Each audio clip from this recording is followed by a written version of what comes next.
Do I even need to say anything? No, I don't. Why? Because tomorrow, my Ohio State Buckeyes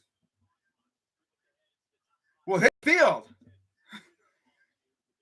and attempt to do what we've been doing for pretty much the last decade. And that is go out there and whoop up on some Wolverine ass like we've been known to do. In case you haven't, you still don't get it. Ohio has seemingly owned the team up north. And yes, that's what I'll be referring to them as this whole entire week. We have owned them.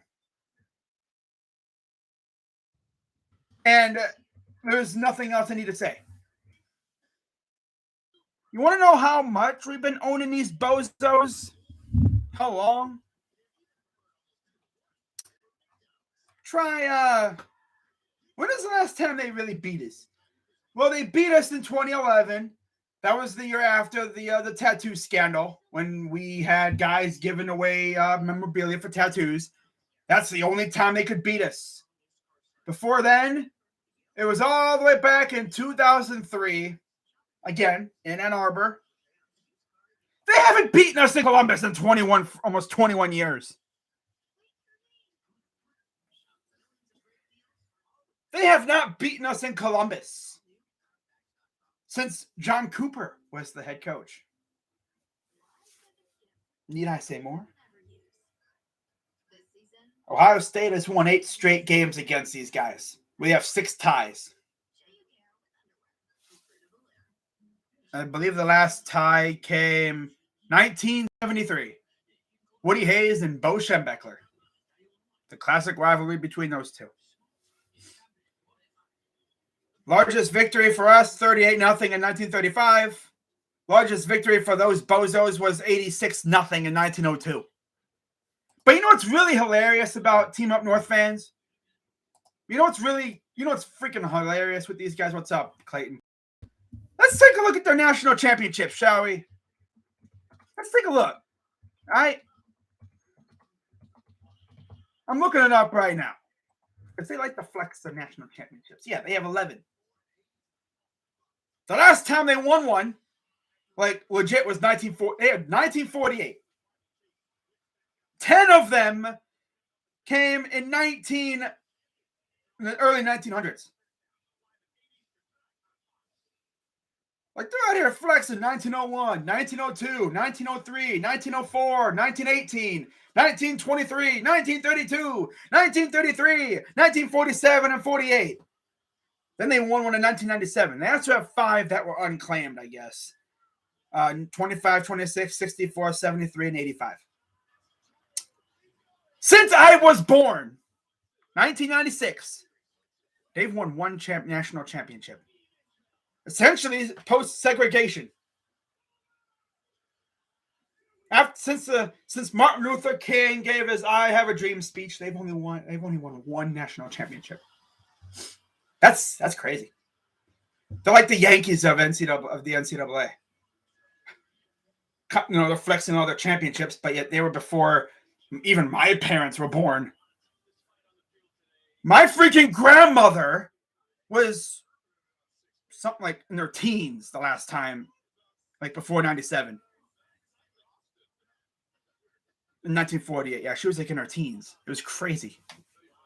World War II was just ending. The U.S. hadn't even gone to Korea yet to fight. But yet they're flexing, a lot of these championships, which were before even television was developed. Wow. Ohio State, what do you have to flex? Oh, we have 2 at least.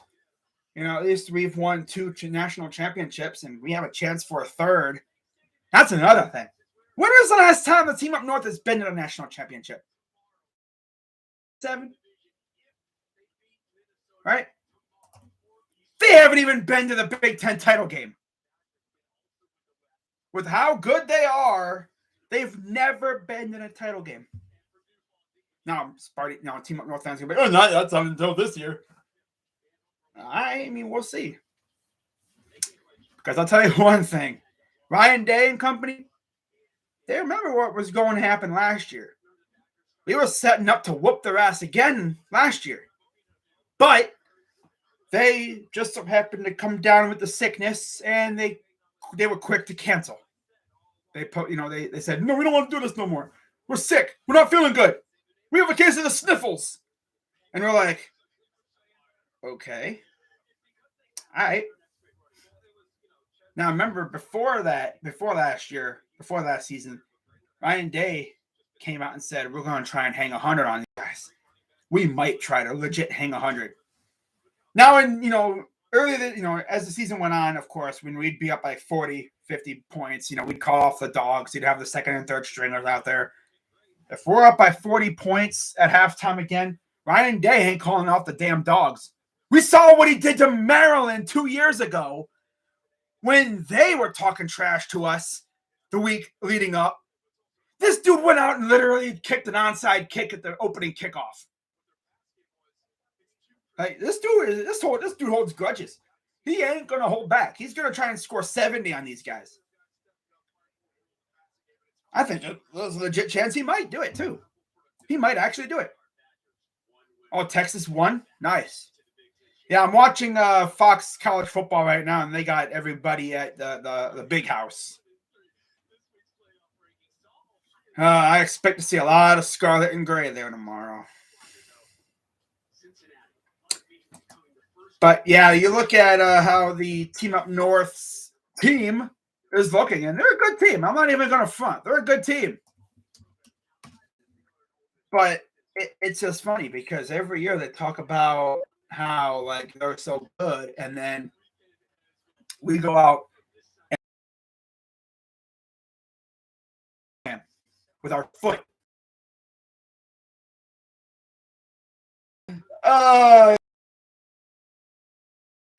We like to stomp on them a little bit. It's a shame we didn't play them last year. Justin Fields really only had one game against these guys. One time he's faced them. One time. It's like they're scared of us or something. I know they obviously weren't. It's just they were sick. But that was just giving them a more valid excuse to cancel the game. Made it easier on them, Hey, at least we're not going to get stomped on by Ohio State this year. Now you look at the depth chart. You look at their quarterback. They got Cade McNamara. Of course, they got J.J. McCarthy as the backup. Dude's over here doing spinning throws and everything. Like he does like a spin and he throws the ball like, ooh, fancy.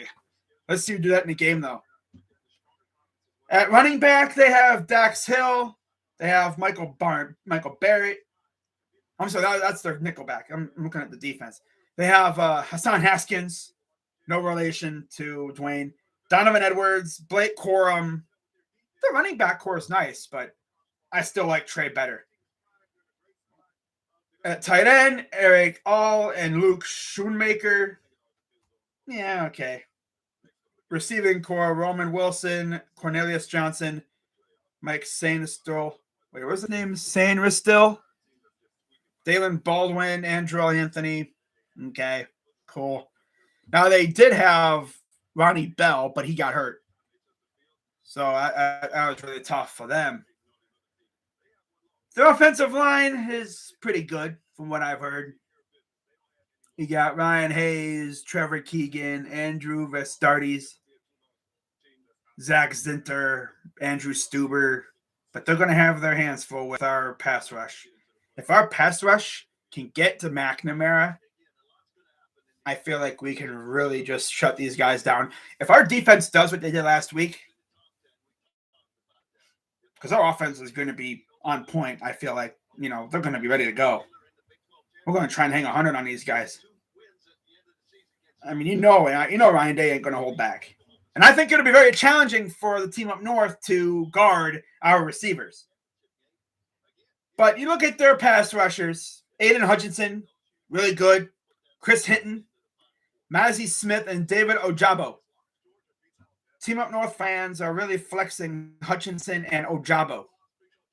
But you know who they got to go up against? You know who they got to try to fight through? A 6'8", 300, 60-some Ttun Jones, and one of the best left tackles in the nation in Nicholas Petit Frere.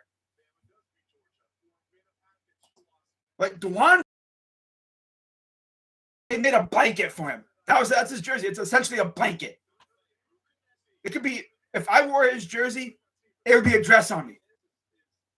We're talking a dude 6'8", 360-some pounds. And he's our right tackle. He's out here playing basketball in high school. Sheesh.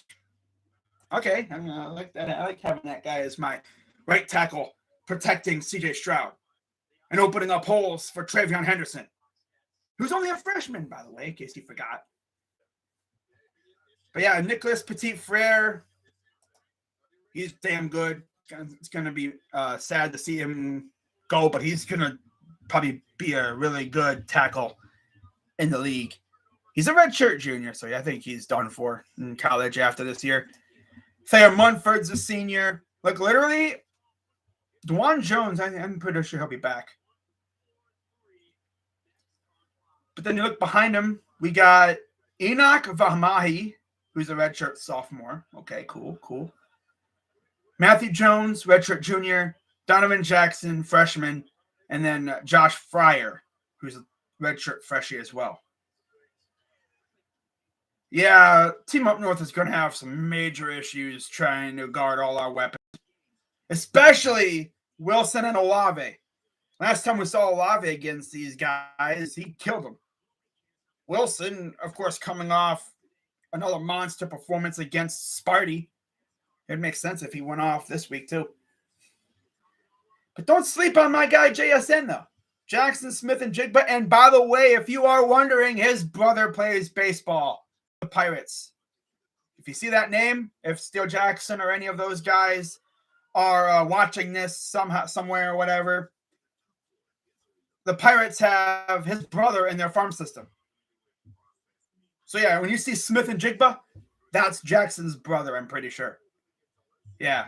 And then behind them, you got Emeka Egbuka, Julian Fleming, Baby Marv. I would love to see Baby Marv get on the field some this week, but I don't know. Like, that's insane. That is freaking insane. We literally got the number one receiver from this, past year's class, Julian. We got the number one from this year's class in Emeka. And let's see who we got coming in for next year. For the 2022 class. Because I'm pretty certain we might have the number one or at least a top 5 receiver coming in from next year's class too. Like, that's insane. And the funniest thing is, too, again, I'm going to keep saying that. That's my segue. I remember when Urban Meyer left, when he retired, people were saying, oh, yeah, Ryan Day ain't going to hold it, Nah, they ain't going to be as good with Ryan Day. No, they're not going to be as good with Ryan Day. Yeah, Sure. Okay. Sure. Really? What's up, Steele? For the better part of 2 decades. But yeah, Steele, I guess the Pirates actually have Jackson Smith-Njigba, his brother, in the farm system. So that's pretty cool. I remember seeing a video of him in Fall League, I believe. He was actually fighting somebody. It's like, oh, yeah. So next year, we have Caleb Burton, who is the number 11 receiver in the state of Texas, number 7, and then number 58 in the nation. So we don't have the number 1 receiver in the nation next year, but he's still really good. Now, as far as offers, let's see what receivers we offered for next year. Let's see where they rank. Okay, so Luther Burden. Oh wow, the number 5 in the nation went to Mizzou. I don't even know where the number 1 receiver in the nation went. Huh. Okay. Is there like I think there's a way I could look at and see like the overall position rankings. Alrighty, let's see. Player ranking? That would probably be where I go, right? Yeah. And then we go to position rankings. Wide receiver. All right. Oh, Evan Stewart. He's still up there. He's still available. Okay, that's okay. But he's probably going to either A&M or Texas. This dude's looking at Texas. Yeah, go play for Texas and then transfer in like 2 years. But he's from there, so it makes sense. And then Ohio State has the number 7 and 8 receiver in the nation. So we have 2. But still, that's really good, though. I like what we got coming in. We got the number 1 receiver from the last 2 recruiting classes. So we're good over here. We're good. Until the team beats OSU, I got the Buckeyes winning. I got them winning almost every year. I mean, it's like, even I think one of our coaches who we hired from there, I think it was, who was it? Freaking our linebackers coach? Something, Al Washington, I believe it was. Or was it Greg Madison? It was one of the two. He said, literally, the difference between them and us, it's like, they're right here. And when it comes to recruiting, we're up here. Like, we don't have to do anything special to sell our team to these recruits. We're just like, hey, we're Ohio State. Want to come win a national title? Come over here. Meanwhile, over there, you got Harbaugh over here having sleepovers, doing the weirdest stuff to try to get guys to go play for his team. Like, I can't imagine going to play for a team like that, knowing that the last 9 years you've been getting beaten to crap, getting doormatted by freaking Ohio State. And then, guys, in case you haven't heard, Ohio State, I guess, is in the running for a couple transfers.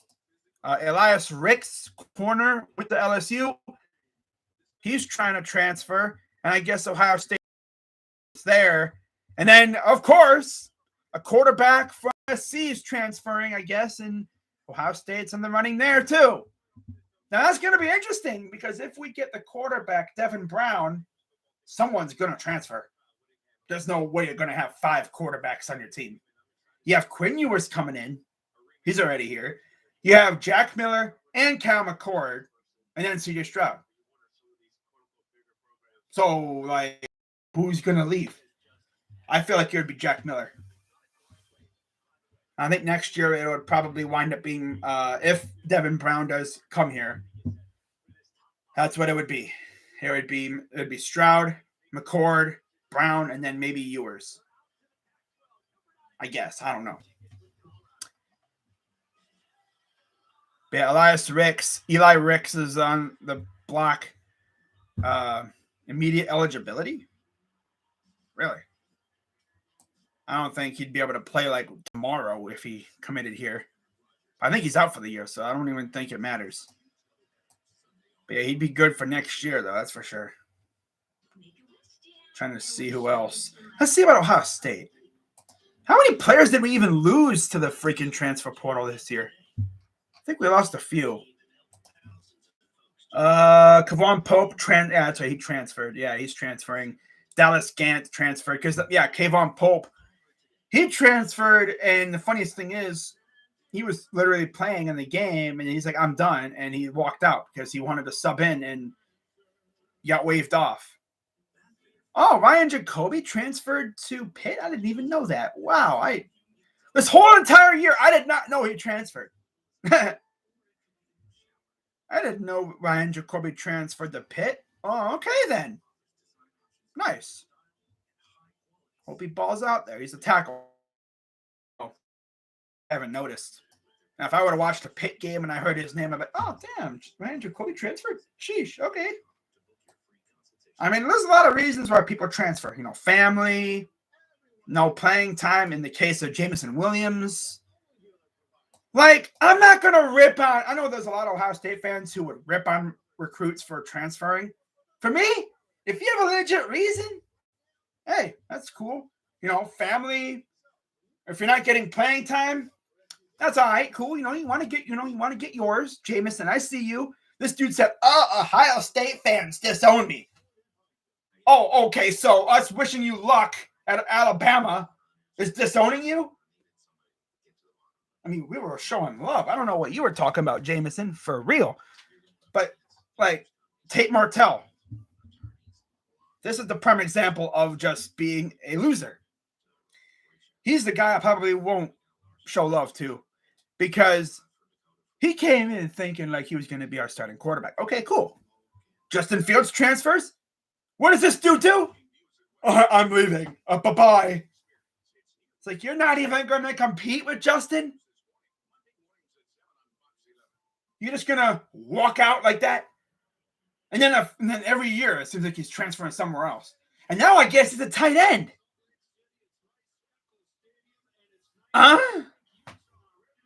Boy. Oh, wow. Utah and Colorado. Nice. But, yeah, this should be a fun game tomorrow. I cannot wait. What's up, Anthony? In your heart, Yeah, Jack Miller is probably gone. Beat Ohio. Nah. Yeah. I heard it's going to be snowing. Ricks is a Buckeye. Yeah, he's essentially a Buckeye. Yeah. He said, like, Garrett Wilson, CJ Stroud, I think Olave, a couple of the Buckeyes have been recruiting him. He was actually supposed to come here when he first came out of high school. But then this dude's like, I'm going to go to LSU. I said, okay, cool. And then Orgeron's like, I'm out, bye-bye. And then Ricks is like, okay, I'll see myself out too. I'm going to do something I should have done a long time ago and go to Ohio State. We have no room for that Browns attitude in Buckeye Nation. I avoid your Buckeye streams because I'm toxic. Okay. Do I really care, Anthony? No. It's going to be frigid. Calling me toxic, yet he comes in a stream and talks about Brown stuff. It's like, this is a Buckeye stream. I talk Buckeyes in the stream. Until they beat us, like, yeah, we're going to win. Yeah. This is going to be a fun game tomorrow.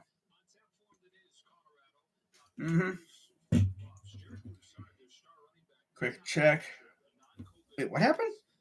What happened with Baez? Oh my God. Really? Okay. Ken Rosenthal tweeted, the Tigers are in discussions with Javier Baez. So no Correa? Well, they did say they weren't going to go to his level of money. $300 million? No. Steele Jackson says Buckeyes 54, TTUN 20. I could see it pretty close to that. I think they'll keep it close for like a half. I think it'll be like 35-21 at halftime, Buckeyes lead. And then second half, Buckeyes turn up. Y'all come at me. I'm not a Buckeyes fan, just calling out this one. Yeah, it says on one side there's any rivalry in the nation. Sheesh. In your heart, you're a... Wait, Anthony really said in your heart you're a Michigan fan and fall back. You a Browns fan, dude. What the fuck, bro? Me?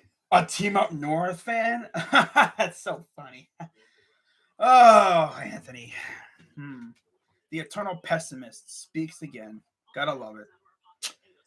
Well, I'm going to wrap this up, guys, and I'll be live tomorrow for the game where hopefully, again, Ohio State will once again give the Wolverines a, one of them, what were they called? Well, I literally just said it earlier. Freaking brain fart, man. We're going to give him a rectal exam with our foot. Oh, that's funny, man. Oh, God, that's hilarious. We're going to stick our freaking size 18 boot up their freaking crack and freaking punt them into the freaking lake. Again. And, every year, Team Up North fans are going to be all blah, blah, blah, blah, blah, blah, blah, blah, we're going to beat the Ohio State. Nya, nya, nya, nya, nya. And then by the end of the game, they'll be all sitting there like, oh my God, we just got our ass kicked again. How many memes have their fans made the last couple of years? Every time you look, they make them, they're a meme. Like, damn. Okay, cool. And then hopefully by the end of the game, we'll be doing the Stadium Ohio chant in the big house. And they'll be doing like a view from the airship or whatever that's flying over the stadium. And you'll see a nice shade of scarlet. Like usual. I feel like it's going to be like probably 65, 75% Ohio State fans. Probably 65% Ohio State. The rest, Team Up North. Should be fun. Should be a lot of fun. Oh, man. I can't wait for tomorrow. And then, of course, on Sunday, we got Browns-Ravens. Nice. Now, I'm also thinking about doing a doubleheader stream tomorrow. I'm doing the Cavs because Evan Mobley is coming back tomorrow against the Magic. Probably going to stream that game. We'll see how I feel. But that's going to wrap it up for this live stream, guys.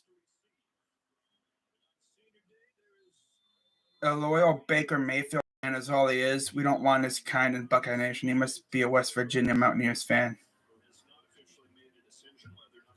Okay, Anthony's literally trolling at this point.